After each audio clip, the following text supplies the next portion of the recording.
you survive or you perish if you are not taking it seriously. Business reputation is at risk if firms are not taking ESG seriously, that everyone has realized. Even the millennials, and the expectations of millennials are very different. It is not only profit that they're looking after corporates, the other aspects, and ESG is one of the top aspects, whether the company is taking health of livelihood or other things, society, etc., etc., etc. One interesting story I'll tell you. I was meeting one of the chief officers of one of the very credible rating agencies, and and that lady was in this field for long time, and she's a very experienced person. And over a cup of coffee, when our conversation ended, she asked me, Raj, you tell me how this ESG topic has come in. During my entire lifetime, I have been using sustainability. How come ESG coming? What is ESG and what's the difference between sustainability and ESG? I said, good point. And actually, ESG is a very simplistic term of sustainability. Whenever we speak of sustainability, people normally think only of emissions and other environmental issues. But actually, it is much more than that, much bigger than that, much holistic than that. ESG actually stands for environment, that is E, S for social, and G for governance. ESG is actually a term that is coined by the analyst because it is easy to understand. So for environment, I mean, what are the areas you cover in the environment? You water use, whether you are recycling water, what are the sources of water, uh, in resource use and biodiversity. Well, you are setting up a plant. What about the area where you are setting a plant? Whether you're taking care of biodiversity, whatever emissions you use a lot of energy, and what are the emissions that you are throwing in the environment? Are you capturing the emissions? That is very important. Water generation, recycling. So this is basically all about environment. In social, very briefly, employee management. Well, you have millions of employees working under you. Are you managing the employees? Are you training them? Are you giving a fair deal to the employees? Are you taking care of health issues? Supply chain management. Are you taking care of only your employees, all your supply chain, all your customers and your vendors, etc.? Communities. Are you taking care of communities, or you are only concerned with profit making of your own entity? Customers. Are you taking care of customers? So social actually involves all these areas. Governance basically speaks of board composition, whether the board is seriously looking into ESG, whether you have ESG committee. In fact, all large companies either have a ESG committee at the board level, or they're thinking of having it. So that is the stress, that is the level of seriousness that corporates are putting on ESG. Is the ESG committee board independently evaluating what are their functioning experience, etc. So this is the governance. So I wanted to explain ESG. E stands for environment, S stands for social, and G for governance. So very briefly, friends, this is ESG. What happens if we don't take ESG seriously? Well, we have all heard of rising sea levels. I come from city of Mumbai it's on the western coast of India, and it is said that after 20-30 years, half of the Mumbai may be under sea because the sea levels are rising. And it's not only Mumbai, a lot of cities around the world might face the same consequences. Society and economy. Because of social climate change, you have refugees coming in, increasing pressure in a lot of countries. So there is a lot of things that is happening, which is definitely not great for the economy, not great for the mankind. Droughts and floods. Some countries you have been huge amount of floods. Some places like India, there are droughts. Even in India, we have some parts droughts, some floods in the same country. In the same time, both the situations are there. I mean, and this all is result possibly of in the past we have not taken enough care of the ESG. Heat waves. I know that in UK itself, I mean, around 35 degrees centigrade in the last summer that you people have faced. I mean, you and on the entire world, people are facing that heat waves. I mean, this will even become more prolonged in the years to come if you're not taking care of it. Devastating storms everywhere across the world. In US, devastating storms, we've heard of that. Erratic monsoons, food prices. I mean, due to this change of climate, the production of crops, vegetables has taken a hit. As a result, the demand is going up and the supply is not there, so food prices which skyrocket. This will definitely not do good to the inflation. Coffee lovers, bad news for you. Ethiopia, top Arabic producer, could lose a substantial percentage of coffee growing because of a change in the climate. So this is not an exhaustive list, but this is enough to tell you, to narrate the seriousness at which with which we should need to look at the ESG, not at the individual level, corporate level, country level, at the world level. When Catherine was speaking, on the background I could see a beautiful world map. So I mean that tempted me actually to give few statistics of the world. Well, uh, India, China, US are all large countries. In India, our population is around 8 billion out of 14 billion world population. So if you see the total annual carbon dioxide emissions in 2020, the highest is China, 10.67 billions, United States number 2, European Union number 3. I mean, European Union, host of countries, not only a particular country. India is number 4, that's 2.44 billion. You have other countries like Russia, Brazil, and United Kingdom is, I mean, in very fairly good position of 329 million as compared to China 10.67 billion. So you can see that. So the world map, you can see the heat map. Actually, you can see the more darker it is, more it is prone to emissions. You can see those places with dark brown. I mean, those are places where the emissions are actually very high. Next, another interesting fact for you people. Just give me 1 second. I mean, sometimes technology really. Yeah.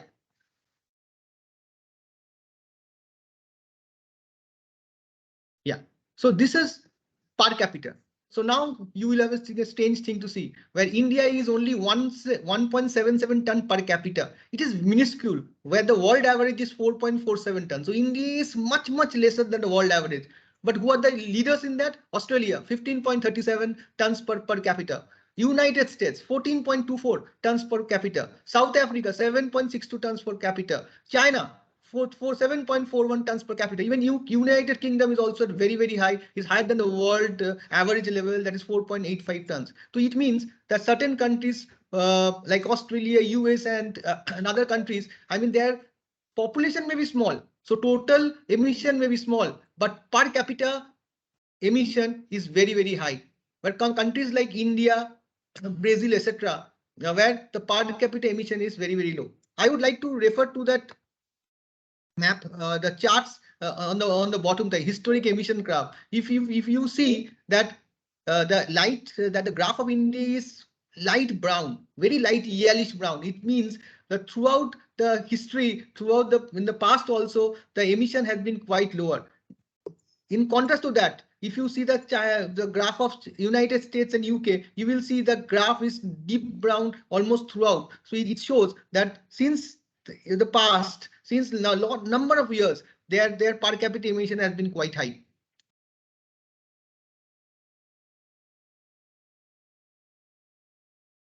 This is, sorry.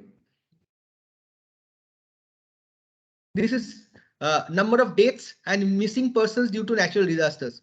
Well, in UK it's 0.16 per 1 lakh population. In Russia it's 70.165, 71.65, whooping 71.65. India it is 0.48, United States 0.17. It means that due to this change, due to this climate change, etc., countries like India, Russia, and some other countries are actually sufferers. In India, it is 0.48, Russia it is 70.65. If you deep dive, why it is so high in Russia? Because around 2019, 2020s, there are the host of climatic issues. I mean, there were snows, there were heat waves, a lot of things, and that has resulted in this number.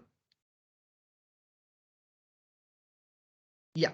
So this is adoption and implementation. So this shows that this is a Sendai framework of disaster risk reduction, which aims to reduce the impact and risk of disaster. The index measures the extent to which countries have established, number one, established disaster risk reduction strategies, and a higher value indicates more DRR, that is disaster risk reduction policies have been adopted and implemented.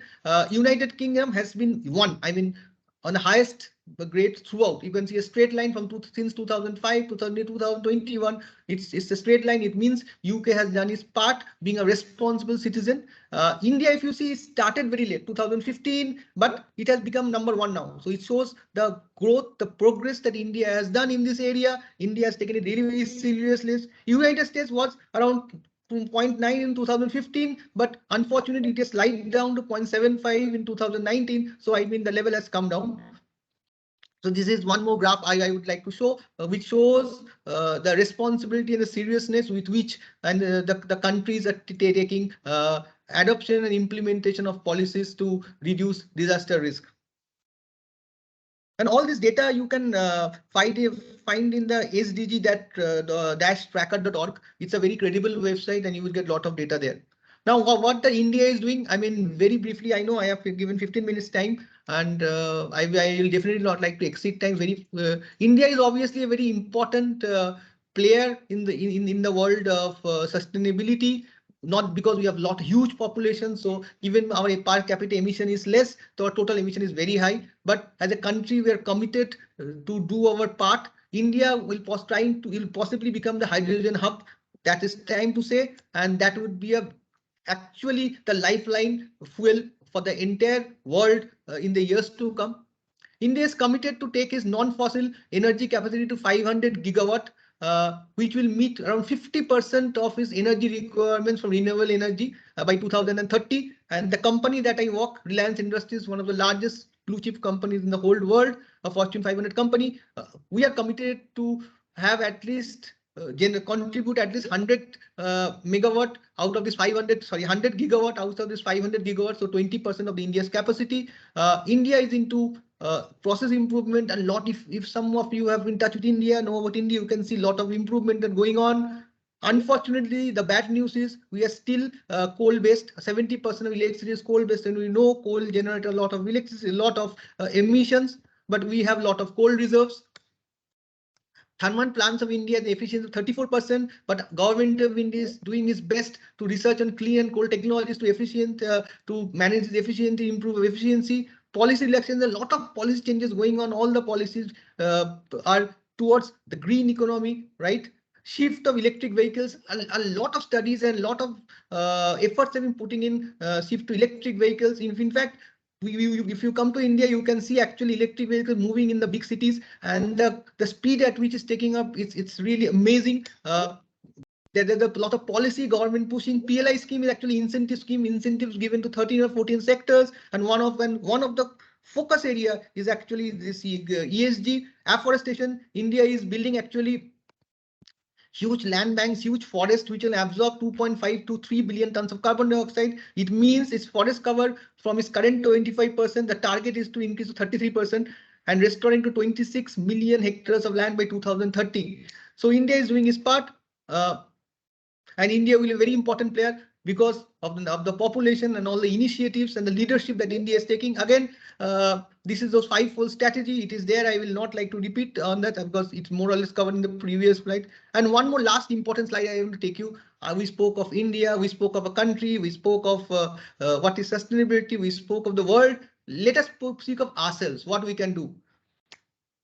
So in this group, if we have a lot of us, including myself, like to wear a lot of new clothes, etc., buy new clothes, etc. If you are doing it, I can tell you guys, this is not great news for sustainability. The more clothes you buy, I mean, you are not going to make this planet a sustainable planet, because all these clothes are ultimately goes to landfill. Most of them cannot be recycled. So, I mean, sustainability is all about maximizing usage of resources. I mean, use minimum resources to maximum output, minimum inputs to maximize our output, right? So the best thing is to have a simple living.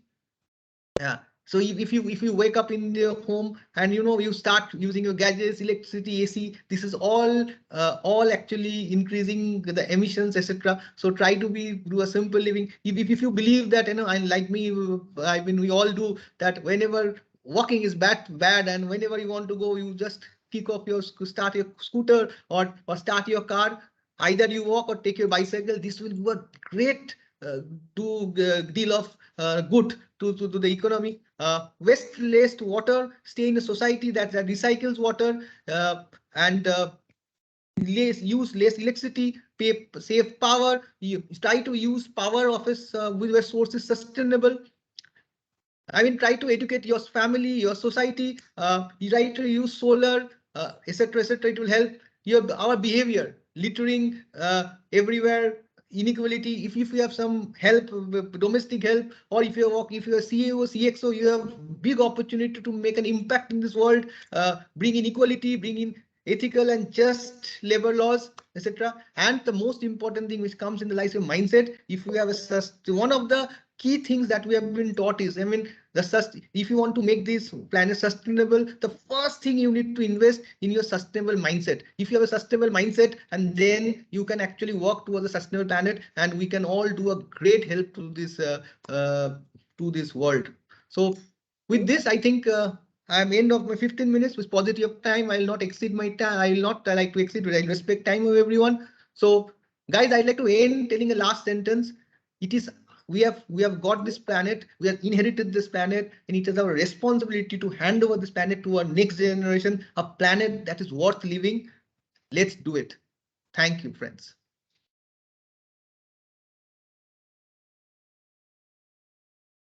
You should be scared to 100. Okay. Thank you, Raj. Thank you for your presentation. I think it was really, really insightful. Dr. Dale, over to you for your part. Thank you. I'll just remove my slide just a second, Dr. Dale. Yeah. Right. So now I'm going to go to my molecule and slide. And Raj, if you want, there are a couple of questions coming up. So if you want, you can keep replying to them on the chat so that we can manage other questions at the end. Yeah, thank you. Thank you for Manamita, are we taking questions towards the end, right? Or we? Yeah, because I've noted the questions. Oh, okay. Okay, then it's fine. Thank you. Okay. Thank you. Thank you. Okay. Thank you. Bye. Okay, should I start? Yes, please. Yes, please. Gareth. Yes. Thank you. Right. Well, thank you to Raj, first of all, for this very thought-provoking introduction. Thanks to Vinay for the very kind introduction to myself, and to Catherine for setting up the Center for Entrepreneurship and Sustainability, under which I think this, under the aegis of which I think this meeting is being organized. And of course to Mono for setting up this this event. Thanks to all. So I'm just going to kick off with a couple of recent experiences in my own life. One is that I teach a course on climate politics here at Brunel University, and we are only 4 weeks into term, and each week has coincided with a new natural disaster, or so-called natural disaster. In reality, these disasters are increasingly brought on, many of them by climate change, or at least exacerbated by them. So in the first week of term, there were dreadful floods in Nigeria, and then Hurricane Fiona smashed through Puerto Rico, barreled up onto Canada's shores, where it became the strongest hurricane to ever hit that country. Second week of term, Hurricane Ian smashing into Florida, killing 150 or so. Third week of term, news increasingly coming in, as it is coming in today still, of the famine in Somalia. The fourth week of term, all the floods in Australia, and so on. These disasters are getting exponentially worse. The other recent experience for me was listening to a BBC documentary, a radio documentary on climate politics. Now, it mentioned a recent study by scientists at Caltech, and they warn that if the Earth hits 4 Celsius over the pre-industrial average, it could well trigger cloud loss on such a scale that the temperature, that feedbacks cascade further and the temperature soars by an additional 8 degrees. So that's 12 in all. I mean, with 12 degrees, that's, goodbye to most species, including our own. To put 12 degrees in perspective, we're around 4 degrees warmer than at the depth of the last ice age, when a vast sheet of ice was covering the whole of Britain and everywhere to its north. Currently, we're about 1.2 degrees above the pre-industrial average. So 4 degrees. Now, 4 degrees could be reached in about 80 years. It's the upper range of the scenarios that scientists are looking at. But mostly, so it is the upper range, but mostly we've been following those upper range forecasts. And 80 years is within the lifetime of some of you in the audience, I would imagine. Definitely not me, but some of you.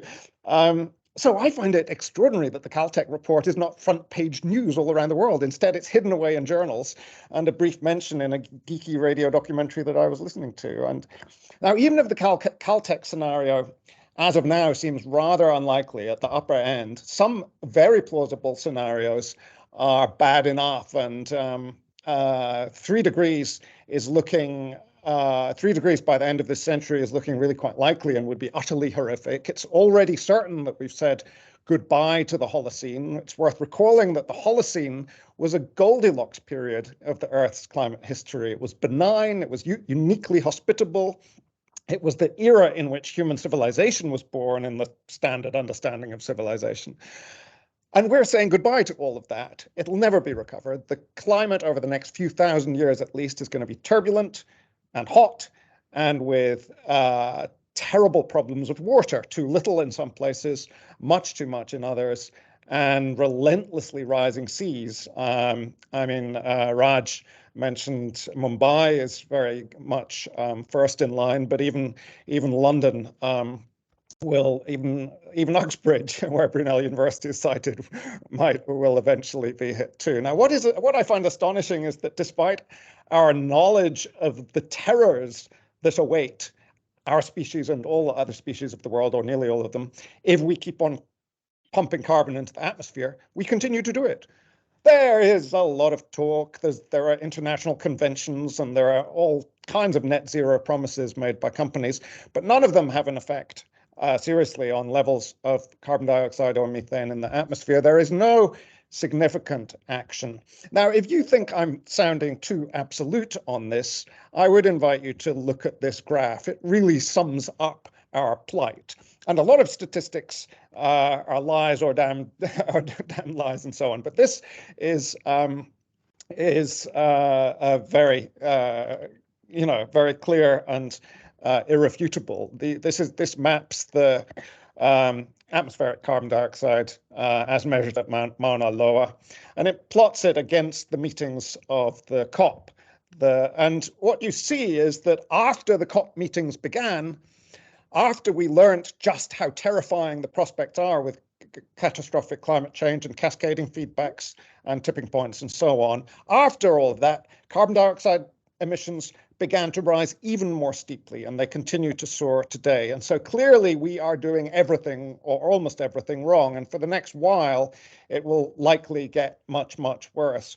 This is for several reasons, and I'm referring to these as quandaries of the era we're currently in. One of them was mentioned by Catherine in her introduction, and that is there's a power shift from the United States to China, probably. We can't be sure how far that shift will go. America is doing pretty well out of the Ukraine war in the short term. China's growth is slowing down.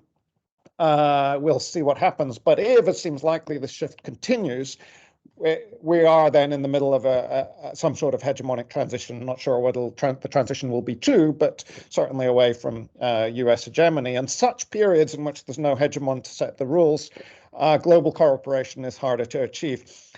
That's not to say that things were going much better under US hegemony when it was at one of its peaks in the 1990s and 2000s. You know, American governments have been captured by the fossil fuel companies and do their bidding and have never taken climate change seriously. However, cooperation is likely to get even trickier during a hegemonic transition. Wars may well become more frequent.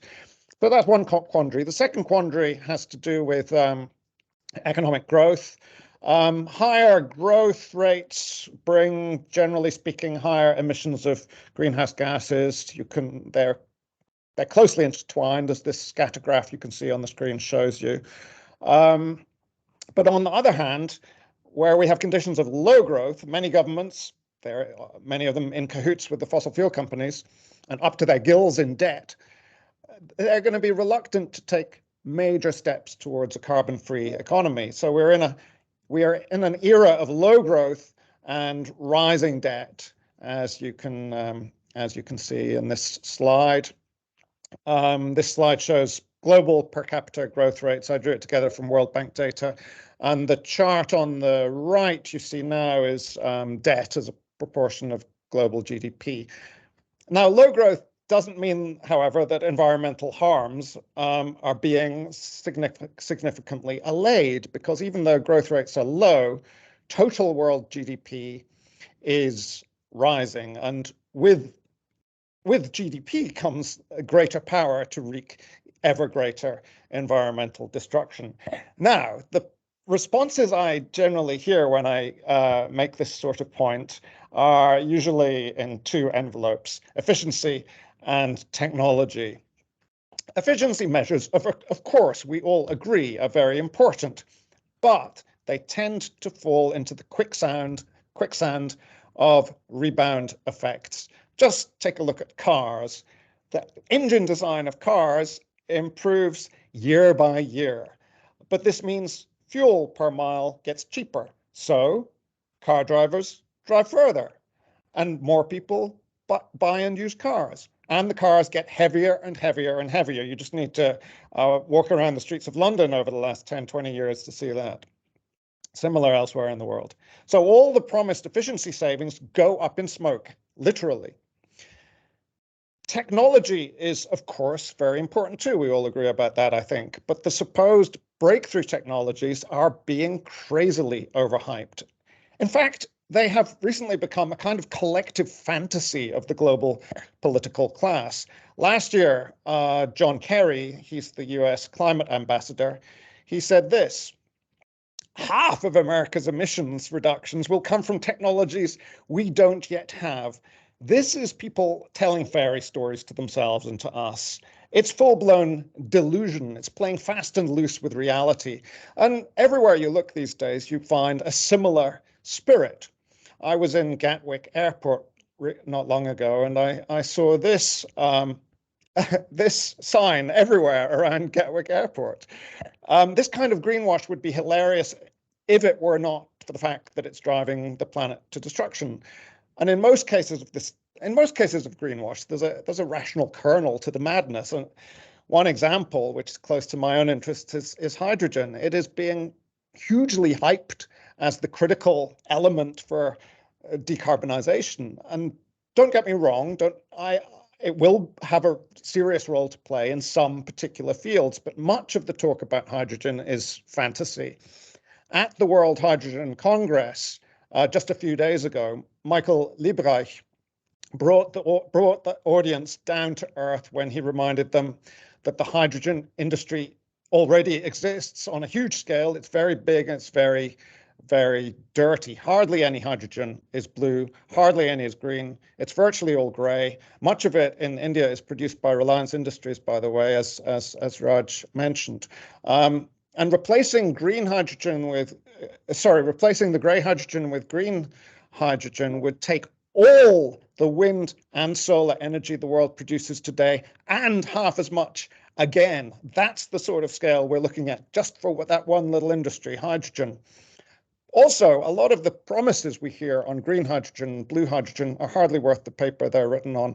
Blue hydrogen depends upon carbon capture and storage working, and carbon capture and storage has worked to some extent for decades, but virtually nowhere is it being used to create blue hydrogen, even though we've known this technology for a long time. Why not? Because it's so expensive and there's so much leakage. I fear that its role is too much to act as a kind of greenwashing exercise for the oil companies and the coal companies, including perhaps Reliance. I mean, I haven't scrutinized Reliance's data on its blue hydrogen plans, but I'd be interested to look at it at some point. And green hydrogen too. If you're a company like Reliance producing green hydrogen in Gujarat, we need to remember that it's only meaningfully green if it is using surplus electricity from renewables that could not go towards making the grid greener through reduced coal burning. Simply the fact that hydrogen may be produced by electrolysis does not make it green. That's the point I'm making.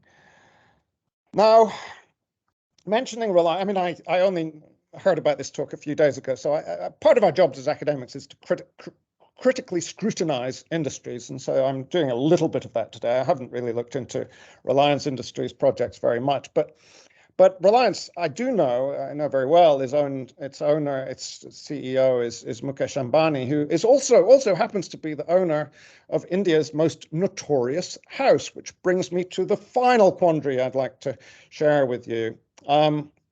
So this is Mr. Ambani's house. It's in Mumbai. It has a garage for 168 cars. It has space for 600 servants, 3 helipads, a temple, a snow room. I had to look up what a snow room is. He doesn't much like it, however. He has a little buyer's remorse, so he resides most of each week at his other house, or one of his other houses. I haven't tracked how many he has. This came to my mind when Raj earlier was talking about the simple life and riding bicycles and so on. Now, you could argue that this sort of thing is not necessarily obscene and disgusting and unethical. You know, if everybody had a house on this scale, and if therefore we lived on a planet 10 times the size with no greenhouse gases and with infinite amounts of materials that leave no pollution, well, some of us would still consider this building a garish monstrosity, but our aesthetic qualms would be absolutely trivial and could be dismissed. But we don't live on that planet. We live on this one, which people like Ambani, through this sort of lifestyle and through the messages it sends out to everyone, which they are doing their best to destroy. This is not a personal point. I've never met Ambani. I don't have any personal animus, but the point rather applies to, not to him as individual, but to his class. This chart, and I'll finish on this point, it was published in a Financial Times article last year. The article was drawing our attention to a recent United Nations report. It notes that if we're going to keep the average temperature rise to 1.5 above the pre-industrial average, the carbon footprint of the richest 1% must be cut by at least a factor of 30. That's a quote from the United Nations report. Almost everything the wealthy do, I'm quoting the Financial Times here, involves higher emissions from living in bigger houses to running larger cars and flying more often, especially by private jet. Now, some people may shrug at this and say, you know, keeping to 1.5 is not so important, but I think it really absolutely is. They should, for example, look, if anyone watching in Britain should look at the latest David Attenborough episode of Frozen Planet, I think it's called, the BBC series on at the moment, or on last week. That drives the message home very well, I think. It's not just about the dying penguins and polar bears, although they matter too. So I'll leave it at that. Thanks very much. Thank you, Dr. Dale. It's a very insightful presentation, and throughout your presentation, there have been a number of questions that have been raised in the chat boxes. So I think both you and Raj can feel free to answer. There are about 6-7 questions. Depending on the time permitted, we will cover as much as we can. But a really interesting presentation. So the first question actually comes from Samson Nabi, and it says, how do we establish sustainability in eco-sensitive zones when our industries are traditional and governance is a little bit adverse? So how do we establish sustainability in the eco-sensitive zones? Any of the speakers can answer that one. Gareth, would you like to take this, or? Sorry, Gareth, you're on mute. You're on mute. I'm sorry. No, if you could first, Raj, I'm still trying to make sense of a couple of the questions I'm looking at here. Raj, would you like to answer? Yeah, I will take a shot at it. I mean, see, ultimately, what I felt, you need to have the corporates need to have, the leadership of the corporates need to have a mindset that is very, very important, a sustainable mindset. So if you have a sustainable mindset, so if you have a leadership who have a sustainable mindset, you will build managers, and down the line, you have people who have sustainable mindset. Ultimately, all the decisions are taken by leaders or middle level managers, execution by various people. So if you have a sustainable manager mindset, you will not do anything, whether eco-sensitive zone or anywhere else. Whenever you are setting a factory or in any other establishment, you will always keep sustainability in mind. So with the first and foremost, I think corporates need to have a sustainable mindset, and that should be actually not cascade down to the below or the employees down the level. And then, I mean, wherever you do any undertaking or any business you enter into, you will keep, that this world at peace. Thank you, Raj. And the second question is actually directed at you straight away. It's related to Reliance Industries, and this comes from Aijana Sribala, who asks, what is the most important project currently conducted by Reliance Industries with respect to ESG? Not sure whether you can. Yeah, please. Yeah, this is for you. I will take it. I mean, I think I believe that he is following the message of the chairman. I mean, we have already committed to 10 billion investment in till 2030.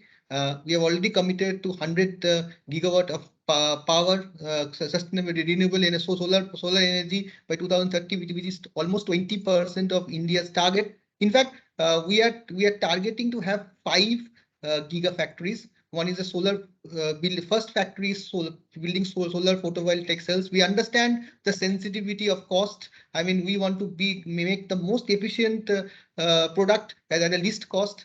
That is one thing. Second is the advanced battery factory. We want to build large scale grid battery storage to be used in conjunction solar modules. You can see huge queues across the world in those countries where have electric vehicles. So sometimes it appears it is feasible or not. So if you have a battery economy, I mean, it will be very easy that we believe. Third, with Gareth has already asked or referred, electrolyzer, green hydrogen. Well, he is right. We want to adopt modular electrolyzers and captive green hydrogen production for domestic, and of course it will be through green energy. So I can assure him that. So that is the third factory that we are trying to build.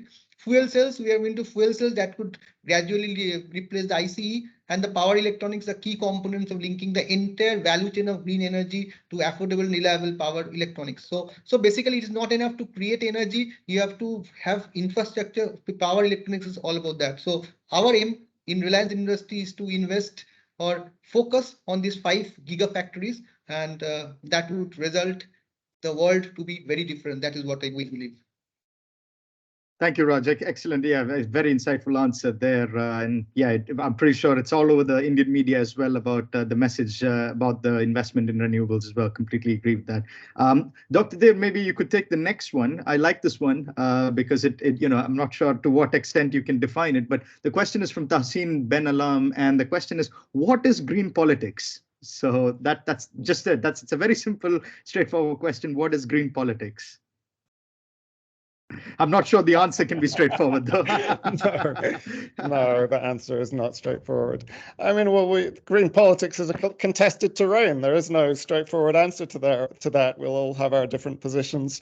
My own position is, you could tell from my introductory talk, it's that I think we need a very different economic and social system. I think it's driving us to ruin. I think we're creating an appalling, disaster. I mean, it's hard to use words any longer when so much is at stake. I mean, if we hit the 4 degrees at the end of the century, which triggers cascading tipping points in cloud formation and so on for another 8, then that's it over. And for our species and most others, almost certainly. I mean, unless Elon Musk sets up on Mars with his little tent, but it's pretty cold up there, I've heard.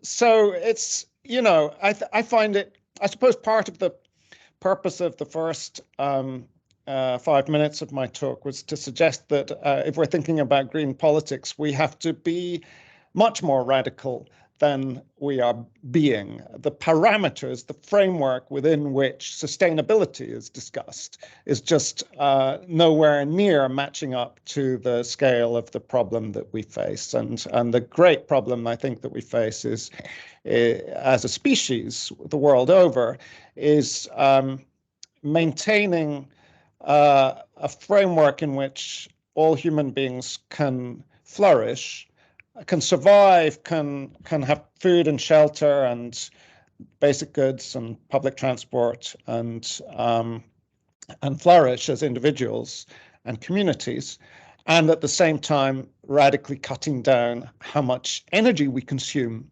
and how much materials we consume, because the decoupling of the absolute decoupling of economic growth and environmental despoliation just ain't happening, and there are good reasons why that is the case. Unfortunate though it is, and therefore we need at one and the same time to downscale output as much as we can, and usage of materials and energy as much as we can. So, for example, shifting from car use to, because if you drive a car, you're taking 2 tons of metal everywhere you go with you, and that is we're having to use energy to supply that. So, shifting from I think green politics, then, to answer your question directly, involves arguing for a shift from private transport to public transport and bicycles and scooters and whatever other alternatives there are, as far as possible. And weatherizing everyone's houses. In Britain, the housing stock is leaky. Governments, one after another, have just evaded the need to upgrade the housing stock and reduce leakage. So enormous amounts of expensive energy are being wasted. And a rapid shift towards renewables. Obviously, there are all sorts of contradictions along the way. Just to take the example of solar power in India that was being discussed by Raj, there are social conflicts involved. It might be easiest for a company to site solar panels on agricultural land around a city, but that involves dispossessing the peasants. It might be harder to site it further away in a desert area or in waste ground. It might be more expensive, but far fewer peasants are displaced from the land, or far less agricultural product is displaced from the land. So there are all sorts of contradictions involved in aspiring to a green future, all sorts of political conflicts. But that's, broadly speaking, the terrain that I would set out as being urgently necessary. Thank you, Dr. Dale. Absolutely, it's 2 simple words, green and politics. You combine them together and the debate is endless, isn't it? It's just there's so much perspectives, and I completely understand the answer isn't anything but straightforward. So I think so. Thank you very much for putting it in so eloquently as well. So I think we have time for one more question, and again, it's a very interesting question coming from Babar Ahmed. He's asked what special steps can be taken to ensure that developing countries are also doing their bit with respect to ESG. I mean, there's always been a debate about the amount of money that's needed, that developing countries need, and they need to, in order to do their bit more effectively. So would you recommend any special steps that they can take, given the constraints that they have to do their bit more effectively when it comes to ESG? So I will take it. Yeah. Or Dr. Gillian. Yeah. So actually, the good news is, if you see the per capita emission development, developing countries, it is quite low as compared to the Western countries. I mean, the Western countries, the per capita emission is significantly higher than developing countries, right? Because the fact is the developing countries had less technology, less money, so they had to have a minimal lifestyle as compared to the West. Okay. Gareth has referred to the house of our chairman, but those are few exceptions. I mean, you can per capita emissions of India is nowhere compared to as in US, UK, or other countries. So I think developing economy is not a problem. The more the problem is the developed economy, who have access to technology, who have access to luxury. I mean, there the lifestyles comes to end. The developing economy has a responsibility. I mean, think of the industrial revolution that has started. If the industrial revolution were not there, the world wouldn't have been where it is. That is fact of life. Also, the fact is the industrial revolution was the breeding point of possibly the sustainability. If industrial revolution wouldn't have been there, possibly world would have been a bit more greener place. I mean, both sides, the story is, I think, there are merits in the story. So I think the Western countries also have responsibility to develop technology, sharing resources with the developed economy. Ultimately, if we have to survive, we as a whole world has to survive. It cannot be a developing country or developed country that has survived. If the world fails, the entire world will fail. So it's our responsibility to join hands, share, and make this place sustainable, and give this world, hand over this world to a next generation where they can live. Yeah, thank you, Raj. Dr. Dev, would you like to add to it? Yeah. Well, I was wondering, Raj has answered that one perfectly well. I mean, I obviously would have a slightly different position, but I was wondering if I could move on to the Bangladesh question. Yeah, absolutely, yeah. So this is from Mohammed Shafin.